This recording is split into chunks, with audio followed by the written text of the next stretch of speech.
से ही विभा को कपड़े धोने का बड़ा शौक था। कभी नल के नीचे तो कभी तालाब के पास। अरे मेरी नीली वाली लुंगी नहीं दिख रही है। विभा की अम्मा, कहाँ रखी है लुंगी? अरे वो तो विभा ने परसों ही धोकर रखी थी आपकी अलमारी में, देखो वहीं होगी। वो ना मैंने आज धो दी, मुझे लगा कि गंदी हो गई होगी। अरे कैसे गंदी हो गई थी? उसे तो मैंने पहना भी नहीं। हे भगवान, इस लड़की के कपड़े धोने की आदत से परेशान हो गया हूँ मैं। जितना तो घर में राशन नहीं आता, उससे कहीं ज्यादा डिटर्जेंट पाउडर का खर्चा है। इसकी शादी करवा दो, शादी। जाए अपने घर में ही करे काम, फिर चाहे घर के कपड़े धोने हो या पूरे गांव के। हाँ ठीक बोल रही हूँ, देखता हूँ मैं कोई लड़का। वो दिन भी आ जाता है जब विभा को देखने लड़के वाले आ जाते हैं। लड़की मुझे अच्छी लगी। होने वाली सास कहती है, बेटी अगर कुछ पूछना है तो पूछ लो। वैसे तो हमारी लड़की बहुत ही शर्मीली है, जो बोल दो वो मान लेती है, इसे क्या पूछना होगा। अरे कैसी बात कर रही हो माँ, मुझे इन लोगों के घर रहना है, सवाल तो कई है। हाँ हाँ बेटा, पूछ लो ना, क्या पूछना है। आप लोगों के घर कपड़े कौन धोता है? सास का मुंह बन जाता है। देखो, अगर तुम ये कहना चाहती हो कि तुम्हें कपड़े धोने नहीं आते तो सुन लो, कपड़े मैं ही धोती हूँ, लेकिन तुम्हारे आ जाने के बाद मैं रुमाल तक नहीं धोऊंगी। अरे चुप रहना भाग्यवान, बहू बेचारी घर आई नहीं, उसे डराना शुरू कर दिया। वो क्या है ना बिटिया, अभी तक तो ये कल्लू की माँ ही धोती थी, लेकिन अब तुम्हारे पापा तो दहेज में वॉशिंग मशीन देंगे ही। तभी विभा की माँ बोल पड़ती है, सवाल भी पूछा तो क्या। वैसे भाई साहब, मशीन की तो फिर भी कपड़े धोने की कैपेसिटी होती है। मतलब जो बिटिया दे रहे हैं ना विभा, इसे कपड़े धोने का बहुत शौक है। ये आप लोगों के क्या, आस पड़ोस गांव मोहल्ले सबके कपड़े धो दे और उफ तक ना करे।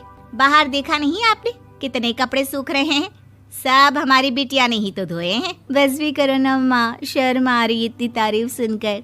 और तो और एक दाग निकाल कर दिखाओ तो मान जाओ। हाँ अच्छा, माफ करना बेटा, मैंने गलत समझा।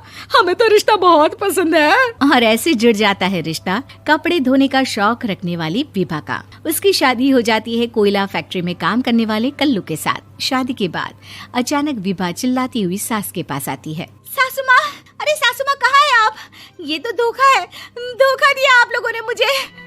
इसे ससुर के चक्कर के बारे में पता चल गया। अरे तो उसमें तुझे क्यों धोखा मिला है? अरे नल में पानी नहीं आता, कपड़े कैसे कब धुलेंगे? अच्छा, तू पानी नहीं आ रहा उसकी बात कर रही है। तो आपने क्या सोचा? कुछ नहीं।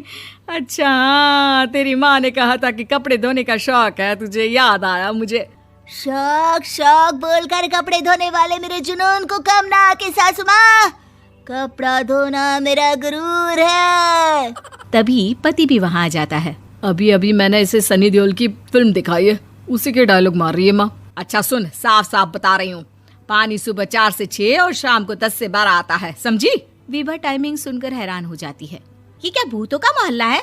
सुबह 4 बजे उठकर कौन कपड़े धोता है? 4 बजे टंकी में पानी जाता है, फिर सारा दिन धोना ना, किसने मना किया?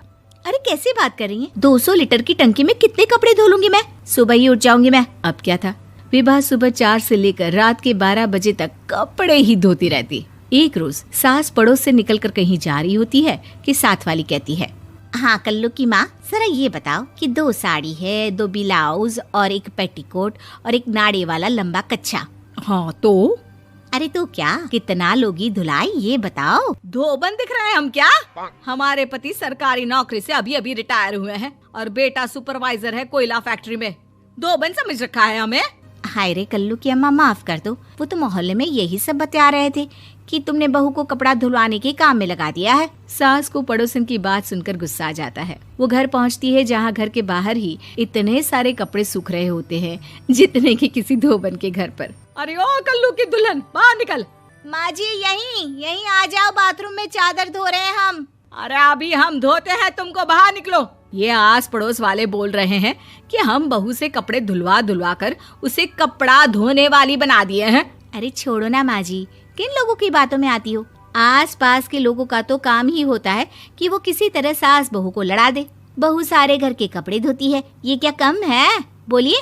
सास को भी लग जाता है कि वो बहू का ये सनकीपन नहीं छुड़वा सकती, इससे अच्छा है कि खुद ही चुप हो जाए।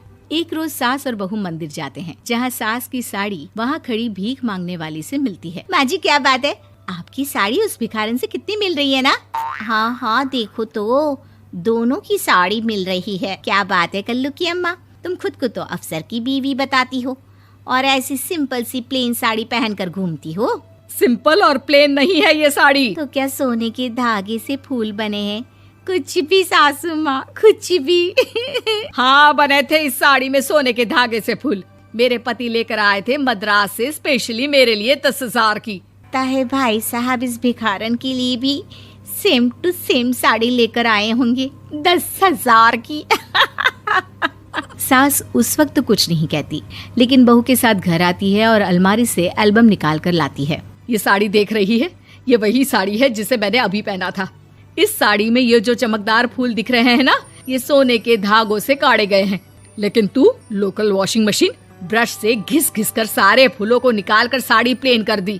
मुझे माफ कर दीजिए सासू माँ। और तो और, जब मैंने तुझे तेरी गलती के लिए कुछ नहीं कहा, लेकिन तूने तो सबके सामने मेरा मजाक ही बना दिया। क्यों? बहू को समझ में आ जाता है कि अब से उसका कपड़े धोना